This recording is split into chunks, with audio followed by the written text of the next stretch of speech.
wabarakatuh. Waalaikumsalam warahmatullahi wabarakatuh. Perkenalkan, nama saya Ibu Siti Zakiatul Qudsiyah. Kalian bisa manggil Ibu dengan panggilan Zakia. Siapa nama Ibu? Ibu Zakia. Ya, bagaimana kabarnya anak-anak hari ini? Alhamdulillah baik. Alhamdulillah baik ya. Sebelum kita mulai dan Ibu absen, mari kita baca doa bersama dulu ya. Baca doa. Bismillahirrahmanirrahim. Rabbi shrah li sadri wa yassir li amri wahlul 'uqdatam min lisani yafqahu qawli. Rabbi zidni ilman warzuqni fahman bi rahmatika ya arhamar rahimin. Baik anak-anak, Ibu sekarang mau mengajar pelajaran pendidikan agama Islam. Nah, sekarang sebelum Ibu mulai, Ibu mau absen terlebih dahulu ya. Naila Ananda Putri, Saya Bu. hadir ya. Iya. Tiara Nazwa Kazria, Saya Bu. Sabrina Aziza lagi nggak masuk ya? Iya. Kenapa, sakit? Iya. Ya.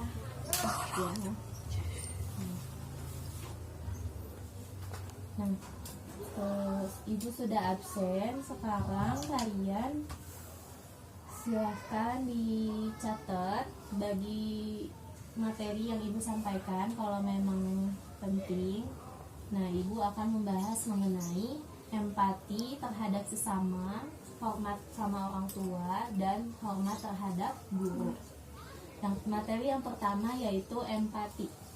Nah, sebelum Ibu menjelaskan, ada yang tahu nggak arti empati itu apa? Ada yang tahu sebelumnya? Belum. Ibu jelaskan ya, empati itu adalah kondisi mental atau perasaan yang membuat diri dalam keadaan pikiran atau perasaan yang sama dengan orang lain. Empati ini dipahami pula sebagai kemampuan memahami kondisi orang lain dan memiliki dorongan untuk bertindak membantunya. Jadi kata lain dari empati itu rasa iba atau kasihan terhadap orang lain. Nah, di sini juga disebutkan dalam Quran surat An-Nisa yang berbunyi A'udzubillahi minasyaitonirrajim. Bismillahirrahmanirrahim.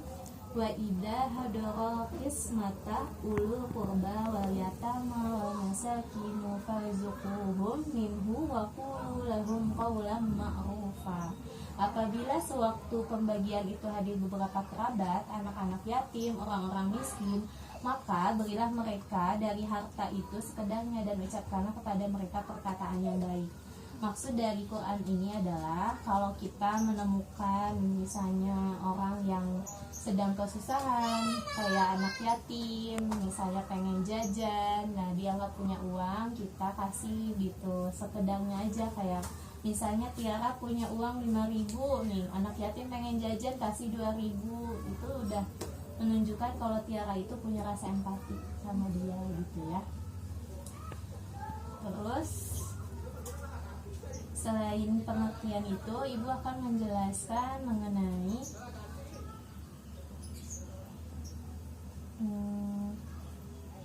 hormat terhadap orang tua. Pasti tahu kan apa artinya hormat dan patuh?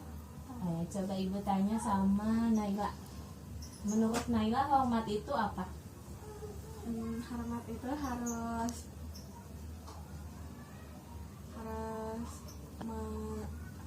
menghormati orang yang lebih tua. Kalau menurut Tiara, hormat sama orang tua itu apa? Hormat itu Ya, jadi hormat itu yang seperti tadi Naila bilang, hormat itu merupakan tindakan atau sikap kita terhadap orang tua dengan perlakuan yang baik. Jadi tidak menentang atau memberikan tindakan yang negatif. Seperti apa yang negatif itu? Seperti melawan orang tua, membentak orang tua, dan sebagainya. Kalau menghormati itu contohnya seperti apa? Ada yang tahu? Coba, menghormati orang tua itu seperti apa? tidak melawan orang tua. Ya, Kalau orang tua menyuruh melaksanakan. melaksanakannya. Terus kalau orang tua minta tolong dibantu atau enggak? Dibantu. Itu salah satunya menghormati orang tua. Nah, sekarang materi yang ketiga ya, karena kita masih belajarnya online, jadi kita tatap muka cuman bisa sebentar. Mudah-mudahan nanti kita bisa bertemu di sekolah beneran ya, di waktu yang memang seperti sedia kala, gak ada pakai masker dan sebagainya, gak ada jaga jarak. Nah sekarang kan karena terbatas, jadi mempersingkat waktunya ya. Sekarang kita masuk ke materi yang ketiga, yaitu tentang hormat dan patuh kepada guru. Hormat dan patuh kepada guru itu apa sih pengertiannya? Ibu jelasin ya. Hormat dan patuh kepada guru itu merupakan suatu tindakan atau sikap yang harus dilakukan oleh siswa terhadap guru. Guru itu siapa sih? Guru itu adalah orang yang telah memberikan ilmu terhadap siswanya gitu. Jadi hormat dan patuh kepada guru itu boleh gak sih? Boleh? Boleh. Bukan boleh lagi, tapi wajib sebagai siswa menghormati seorang guru. Contohnya itu seperti apa coba? Menghormati seorang guru itu seperti apa? Mengerjakan tugas, Ya. mengerjakan PR. Ya, terus Kalau kalau ditanya sama guru dijawab atau enggak? Dijawab. Dijawab. Terus kalau gurunya minta tolong dibantu enggak? Dibantu. Itu contoh hormat dan patuh kepada orang guru. kepada seorang guru. Terus sampai sini ada yang mau ditanyakan? Tidak ada. Tidak ada. Sesi tanya jawab ya. Tadi kan kalian bilang nggak ada pertanyaan nih. Sekarang ada pertanyaan nggak? Coba dari Naila. Ada Bu. Kalau cara menghormati orang tua yang sudah meninggal itu seperti apa? Dah, good. Pertanyaannya bagus banget. Sekarang kan orang tua masih ada nih. Cara menghormatinya itu kelihatan dengan cara kalau orang tua minta tolong itu dibantu. Terus kalau orang tua membentak, kita jangan balas membentak. Nah itu contoh pewujudan berbakti orang tua sama yang orang tuanya masih ada. Terus gimana Bu kalau orang tuanya sudah meninggal? Nah cara menghormatinya itu seperti apa? Caranya yaitu yang pertama memohon ampun kepada Allah Subhanahu wa taala untuk orang tua yang sudah meninggal. Yang kedua menunaikan wasiatnya. Wasiatnya itu seperti apa? Contoh nih, ibu ini mau meninggal terus wasiat ke anaknya, nah jaga sholat ya 5 waktu, jangan sampai ditinggal. Nah anaknya ini kalau mau berbakti sama ibu ini berarti sholatnya harus dilaksanakan, jangan ditinggal. Itu menunaikan wasiat orang tua. Yang ketiga yaitu menyambung silaturahmi yang pernah dilakukan orang tua. Itu seperti apa? Yang pertama contohnya itu misalnya silaturahmi yang sering dilakukan orang tua.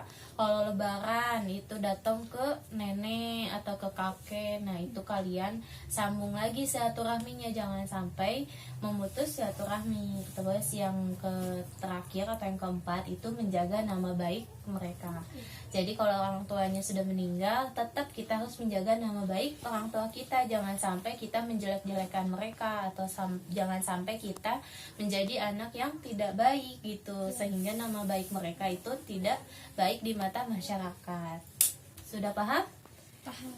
Nah ya, sudah ya. Lalu yang Tiara gimana? Ada pertanyaan? Ada. Boleh. Kalau misalnya temen aku Naya nggak punya pulpen, terus aku kasih pulpen, itu udah punya Empati. iya. Ya, itu sudah termasuk. Nah, Tiara itu sudah punya empati. Kenapa? Karena sudah mau memberikan bantuan sama Naila yang tidak punya pulpen. Karena empati itu memiliki rasa iba atau rasa kasihan sama yang kesusahan. Ya, itu sudah bagus, sudah mempunyai rasa empati. Sekarang tulis di buku kalian ya, sedikit aja materi hari ini. Contoh Empati dalam kehidupan sehari-hari.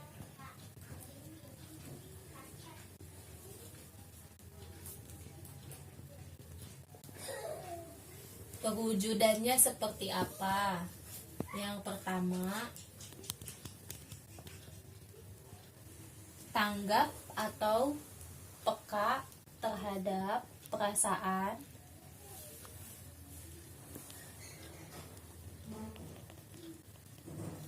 yang dirasakan oleh orang lain.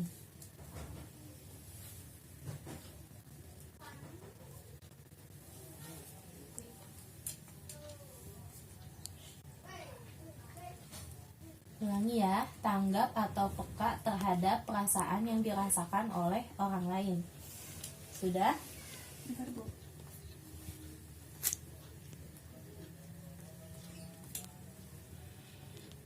Sudah, Bu. Yang kedua, merasakan apa yang dialami oleh orang yang terkena musibah. Merasakan apa yang dialami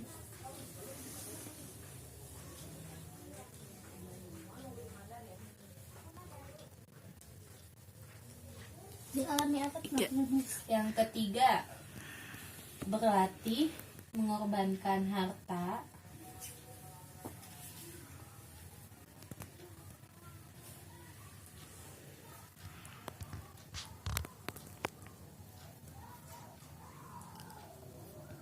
Sudah, Bu. milik sendiri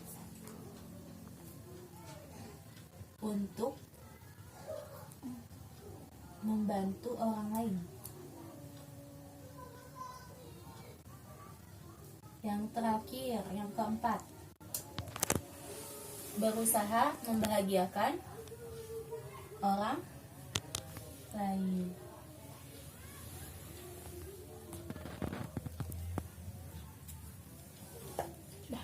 Coba Naila baca perwujudan sikap empati yang pertama, tanggap atau Tanggap atau peka terhadap perasaan yang dirasakan orang lain. betul. Yang kedua, Merasakan apa yang dialami oleh orang yang terkena musibah. yang ketiga Tiara, berlatih mengorbankan harta milik sendiri untuk membantu orang lain. Terus yang keempat apa Naila? Berusaha membantu orang lain. Betul, berusaha membahagiakan orang lain. Sekarang Ibu mau memberikan kesimpulan ya dari pertemuan kita hari ini. Semuanya kan sudah dijelaskan ya. Iya.